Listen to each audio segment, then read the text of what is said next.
안녕하세요. 봄TV입니다. 오늘은 2020년 개띠의 운세에 대해 알아보도록 하겠습니다. 2020년 개띠의 운세는 작년과 거의 같으며 이 기간 동안 큰 기복은 없을 것으로 보여집니다. 마케팅 기획, 금융, 음식이나 물과 관련된 사업에 종사하는 개띠의 경우 수익성이 좋아지고 위치가 개선이 될 것입니다. 약간의 어려움에 직면하게 될 수도 있지만 쉽게 다룰 수 있을 것입니다. 남성의 경우 애정의 관계에서 약간의 부를 가지게 될 것이며 기회를 잡기 위해서는 주도권을 잡아야 할 것입니다. 직업은 나은 성과, 복지의 개선, 황금과도 같은 기회. 2020년의 개띠의 운세는 좋은 편입니다. 직책이 강화될 것이며 자신의 과제를 완수할 수 있는 기회가 많아질 것입니다. 무직에서 황금과도 같은 기회를 얻을 수도 있습니다.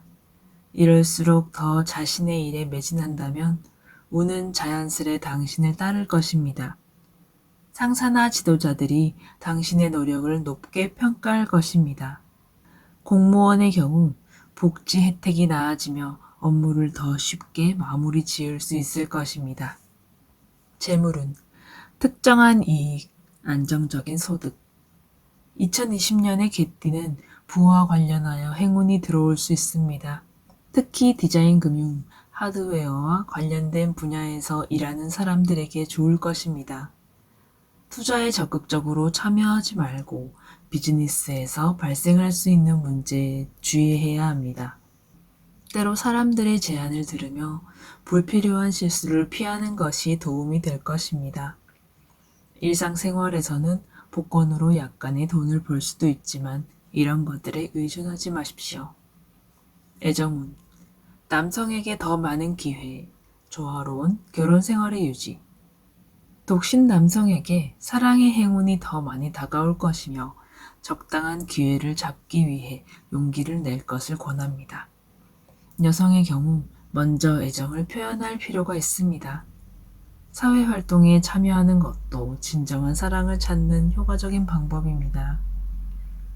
기혼자의 경우 파트너와의 관계를 조정할 필요가 있습니다. 복잡한 대인관계에 관여하지 마십시오. 건강운, 건조한 피부, 위장장애 주의. 건강운이 적당한 한 해입니다. 피부가 민감해질 수 있으므로 노출을 피하고 보습에 주의를 기울여야 합니다. 위장 문제가 있을 수 있으므로 식이요법으로 식습관을 조절하십시오. 혈압에 주의해야 합니다. 야외에서 할 수 있는 여가 활동을 찾는 것이 좋을 것입니다.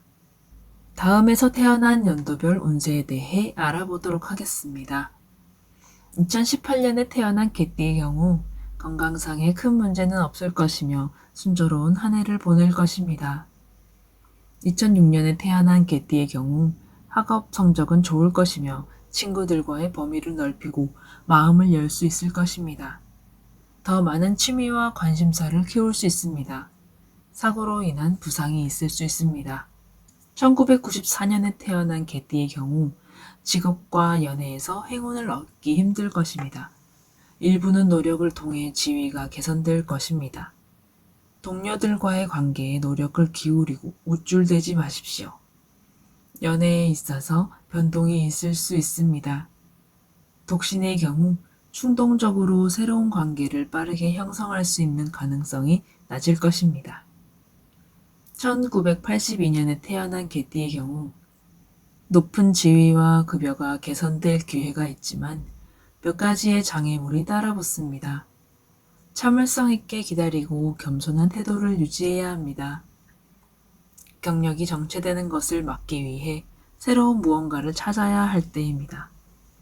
기혼자는 애정과 관련된 문제에 직면할 것입니다. 파트너를 돌보는 일에 앞장서야 합니다. 미혼자의 경우 결혼하기 좋은 해입니다. 1970년에 태어난 개띠의 경우 경력의 면에서 아주 좋을 것입니다. 상대의 기분을 상하게 하지 않도록 전체적인 대인관계에 주의해야 합니다. 돈과 관련된 사기가 발생하기 쉬우므로 고수익에 대한 환상을 품지 않는 것이 좋습니다. 운전 시 주의하십시오. 1958년에 태어난 개띠의 경우 불운과 약간의 장애물이 있을 것입니다. 불길한 신호를 해결하기 위하여 생일 잔치를 하거나 새집을 사고 결혼식을 하는 등의 다른 큰 일들을 하면 좋을 것입니다. 다른 이들의 결혼식에 참석하는 것도 좋습니다. 험담과 투자 사기를 조심하고 낯선 지역을 조심하십시오. 1946년에 태어난 개띠의 경우 건강이 좋지 않을 수 있습니다. 위장 문제에 주의를 기울이고 가벼운 식사를 하는 것이 좋습니다. 두뇌 건강을 위해 취미생활이나 가벼운 운동을 하는 것을 권합니다. 가족 간의 갈등을 중재하는 역할을 떠맡아야 하며 자신의 권위를 세우고 공정한 태도를 유지하는 데 주의를 기울여야 합니다. 끝까지 시청해주셔서 감사합니다. 영상이 마음에 드셨다면 구독과 좋아요, 알람 설정 부탁드립니다.